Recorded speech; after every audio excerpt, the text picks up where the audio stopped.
Welcome to our channel. Today we how to withdraw from Constant Contact billing step by step clearly. Log into your Constant Contact account. Navigate to the account drop-down menu. Select billing from the options provided. Click on Manage Subscription. Locate the section labeled Change or Cancel Plan. Choose the option that allows you to cancel your subscription. Follow the on-screen prompts to confirm your cancellation.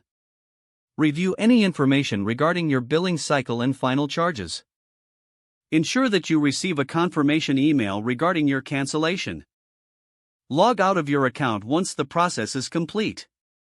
If the page does not load, refresh the browser or try again in a private or incognito window. Make sure you are using the correct email address, then retype it carefully to avoid small typos.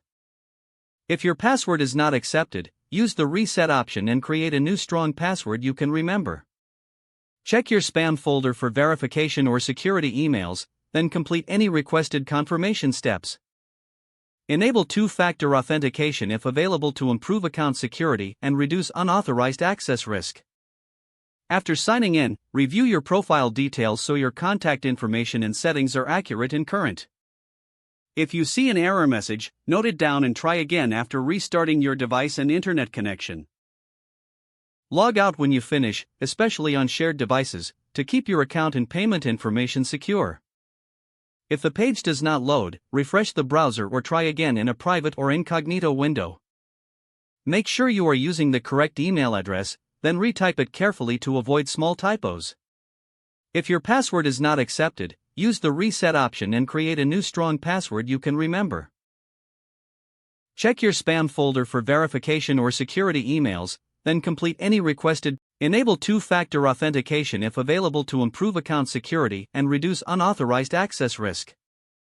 After signing in, review your profile details so your contact information and settings are accurate and current. If you see an error message, note it down and try again after restarting your device and internet connection. Log out when you finish, especially on shared devices, to keep your account and payment information secure. If the page does not load, refresh the browser or try again in a private or incognito window. Make sure you are using the correct email address, then retype it carefully to avoid small typos. If your password is not accepted, use the reset option and create a new strong password you can remember. Check your spam folder for verification or security emails, then complete any requested confirmation steps. Don't forget to like this video and subscribe to our channel for more step-by-step tech guides.